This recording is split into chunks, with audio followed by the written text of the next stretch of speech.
मुझे सहारा है तेरा सब जग के पालनहार। कार्तिक मास के महात्म्य का 32वां विस्तार। ओम नमो भगवते वासुदेवाय। नमस्कार दोस्तों, आज के इस वीडियो में हम सुनेंगे कार्तिक मास में सुनी जाने वाले कार्तिक महात्म्य के 32वें अध्याय का पाठ। इससे पूर्व के वीडियो में हमने सुना था ब्राह्मण धनेश्वर को अनेक प्रकार के पाप कार्यों में लिप्त होने के बावजूद भी अंत समय में जब यमराज नरक ले जाने लगे तब उन्हें यम की यातनाओं से गुजरना नहीं पड़ा, ना ही उसे नरक की पीड़ाएं ही झेलनी पड़ी। और ऐसा सिर्फ इसलिए हुआ क्योंकि धनेश्वर ने जीवन के अंतिम क्षण में एक पूरा माह कार्तिक का उन सद ब्राह्मणों के साथ, सद गुणों के व्यक्तियों के साथ, उन भक्तों के साथ बिताया जो कि भगवान श्री हरि की उपासना करते थे, जो कि नर्मदा नदी के तट पर रह करके एक माह के कार्तिक नियम का पालन करते थे। सोचिए, जब एक माह के संकट से धनेश्वर को मुक्ति मिल सकती है, फिर हम जैसे प्राणियों का तो कहना ही क्या है। और भगवान तो सदा ही हम पर कृपा करते हैं। आइए भगवान श्री हरि माता लक्ष्मी का ध्यान करते हुए आज का पाठ हम आरंभ करते हैं। बोलो भगवान श्री हरि की जय, स्वामी नारायण की जय, माता लक्ष्मी की जय। भगवान श्री कृष्ण आगे सत्यभामा से कहते हैं, हे प्रिय, यमराज के द्वारा दिए गए आज्ञा को उनके दूतों ने सिरोधार्य करते हुए प्रेतपति धनेश्वर को नरक के समीप ले जाकर दिखलाते हुए कहा, हे धनेश्वर, महान भय और पीड़ाओं को देने वाला इन नरक की ओर दृष्टि को डालो। इसमें पापी पुरुष सदैव ही यमदूतों के द्वारा पकाए जाते हैं। यह देखो, यह तप्त वाचुक नामक नरक है, जिसमें जब पापी जलते हैं तब विलाप करते हैं, कराहते हैं। जो मनुष्य भोजन करने के समय भी भूखे मनुष्यों को या भूखे प्राणियों को भोजन नहीं देता, उन्हें बार बार इसी नरक में डाला जाता है और पकाया जाता है, जिससे शरीर जलता है और वह विलाप करते हैं। वह प्राणी या वो मनुष्य जिसने अपने जीवन में गुरु का सम्मान न किया हो या उनके लिए निंदनीय कार्य किए हों, अग्नि, ब्राह्मण, गौ, वेद और राजा इन्हें दुत्कारता हो या इनकी निंदा करता हो या इन्हें लात मारता हो, वह भयंकर नरक अतिशय पापों के करने पर प्राप्त होते हैं। आगे यह दूसरा नरक है, इसकी ओर भी दृष्टि डालो। इसका नाम अंधाता मिश्र है। जब पापी प्राणियों को इस नरक में डाला जाता है तब तमूत नामक कीट इन्हें काटते हैं। उस समय ऐसा लगता है जैसे सुई शरीर पर चुभोई जा रही हो। इस नरक में दूसरों का दिल दुखाने वाले पापी गिराए जाते हैं। और यह जो तीसरा नरक है, इसका नाम क्रकई है। यह नरक पापियों को आरे से चीरने का कार्य करता है।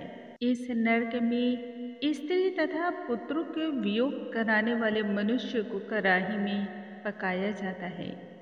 दो प्रियजनों को दूर करने वाले मनुष्य भी असिमत्र नामक नरक में तलवार की धार से काटे जाते हैं। कुछ भेड़ियों के डर से ही भाग खड़े होते हैं। यह चौथा जो नरक है, इसे अर्गल के नाम से जाना जाता है। इसमें पापी विभिन्न प्रकार से चीखते चिल्लाते हुए इधर उधर भागते हैं। यह नरक भी वध आदि भेदों से 6 प्रकार का है। ये जो 5वां नरक दिखलाई पड़ रहा है, इसका नाम कूट सालमली है। इसमें अंगारों की तरह कष्ट देने वाले बड़े बड़े कांटे लगे हैं। यह नरक की यातना भी 6 भेदों से युक्त है। इस नरक में वही मनुष्य डाले जाते हैं जो पर स्त्री के साथ गमन करते हैं। अब तुम यह छठा नरक देखो। उल्वन नामक नरक में सिर नीचे करके पापियों को लटका दिया जाता है।